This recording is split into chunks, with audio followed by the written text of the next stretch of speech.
mga kuliklik at pagaspas ng mga dahong isinasayaw ng hangin ang tanging maririnig sa gitna ng gabi. Mula sa madilim na sulok ng isang bakuran ay umangat ang maruming lubid at sa isang iglap ay kumulapol sa leeg ng dumaraan lang na lalaki. Hindi na nakapag-react ang lalaki, hindi niya napigilan ang lubid sa pagsakal sa leeg niya. Wala pang isang minuto ay bumagsak ang lalaki sa lupa na wala ng buhay. Habang ang buhay na lubid ay tila isinawsaw sa dugo na agad ding nawala sa dilim. Kinabukasan ay pinagkaguluhan ang natagpuang bangkay. Blanko sila sa kung sino ang salarin, ngunit ang uri ng kamatayan ay malinaw na pagsakal ang dahilan. Ang krimen na yon ay nasundan ng isa pa at isa pa hanggang sa maging serye. Kaya naman si Detective Joanne ay masusing pinag-aralan ang mga pangyayari. Kahit may mga nagsasabi na may sa demonyo ang lubid, hindi siya naniniwala. Sadya lang daw madulas ang kriminal sa likod ng pagpatay gamit ang lubid. Nang gabing yon, lumabas si Joanne para mag-isang mag-imbestiga. Payapa ang gabi, tila walang nagbabadyang krimen, ngunit ipinagpatuloy niya ang paglalakad sa masukal na daan habang hawak ang baril. Malakas ang kutob niya na sa gabing iyon ng Biyernes ay muling aatake ang salarin sa sunod-sunod na pagpatay. Tuwing ganong araw kasi ito pumapas lang. Ilang sandali pa ay nakarinig siya ng kaluskos mula sa likod ng mga talahib. Agad niyang itinutok doon ang baril. Pilit pinalalabas ang sinumang nandoon. Wala siyang nakuhang tugon, kaya't lakas loob siyang nagpaputok sabay hawi sa mataas na damo. Ang nakita niya ron ay isang babaeng takot na takot, nanginginig ang buong katawan. Tinanong niya kung anong nangyari.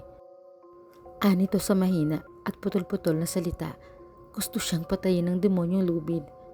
Agad luminga sa paligid si Joanne habang tinatanong ang babae kung nasaan ang lubid. Pagharap niya ulit sa babae, ay bigla nitong ipinulupot ang lubid sa leeg niya. Ngunit sa halip na siya ang masakal, ay ang babae ang tila nasakal kahit wala naman sa leeg nito ang lubid. Takang-taka si Joanne sa nangyari nang bumagsak mismo sa harapan niya ang babae at ang lubid ay agad nawala. Lalong naging mahiwaga ang lubid para kay Joanne. Sa tingin niya ay hindi talaga yung babae ang salarin, kundi nagamit lang. Ang tanong sa isip niya kung sino ang nagpapagalaw ng lubid, kung paano nakakakilos mag-isa na parang may sariling buhay. Isang gabi ay naalimpungatan si Joanne. May mga boses siyang naririnig na tila nagdadaingan. Sumilip siya sa bintana ng silid. Nanlaki ang mga mata niya nang makita ang mga namatay sa lubid. Nasa leeg pa nila ang lubid. Lahat sila ay nakatingin sa kanya na para bang siya ang may gawa ng kahindik-hindik na krimeng yon. Agad kinuha ni Joanne ang baril at inihanda ang sarili sa oras na pasukin siya ng mga bangkay. Nanatili lang siya sa loob ng silid at naghintay. Paglipas ng ilang sandali ay muli siyang sumilip at nakitang wala na ang mga buhay na bangkay na may lubid sa mga leeg.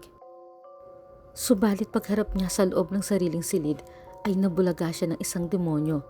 Anito, oras na ng paniningil. Hindi maintindihan ni Joanne ang ibig nitong sabihin. Kahit alam niyang hindi tatablan ng bala ang demonyo, ay tinutukan pa rin niya ito. Natatawang ipinaalala ng demonyo ang kasunduan nila nung mahulog sa bangin ang detective dahil sa pananambang ng mga makakaliwang grupo. Patay na raw dapat si Joanne, pero inalok niya ito na kaya niya itong buhayin kapalit ng isang kasunduan na ang lubid na mag-aahon at magliligtas sa kanya mula sa bangin ay siya ring lubid na papatay ng marami upang maging alay sa dyablo. Hindi makapaniwala si Joanne, nanlulumong bumalik nga iyon sa alaala niya. Kung ganun, ang mga buhay na kinuha ng lubid ng demonyo ay kasalanan pala niya, kaya pala hindi siya nagawang patay ng lubid dahil siya ang nagmamay-ari nito. Muling hinarap ni Joanne ang demonyo at sinabing umaayaw na siya sa kasunduan, hindi kaya ng konsensya niya. Kaya ang ginawa niya ay lumuhod at nagdasal ng taimtim. Inamin niyang nagawa lang niya makipagkasundo noon dahil sa takot niyang mamatay. Pero ngayon na maraming naging kapalit ang buhay niya ay hindi niya kayang tanggapin. Humingi siya ng tawad sa Diyos at sa itaas isinuko ang kanyang buhay at kaluluwa. Galit na galit ang demonyo, pilit siyang pinapahinto sa pagdarasal, subalit wala na itong nagawa nang bumaba ang liwanag at kunin ang kaluluwa ng dalagang taos-pusong nagsisi sa nagawang pagkakamali.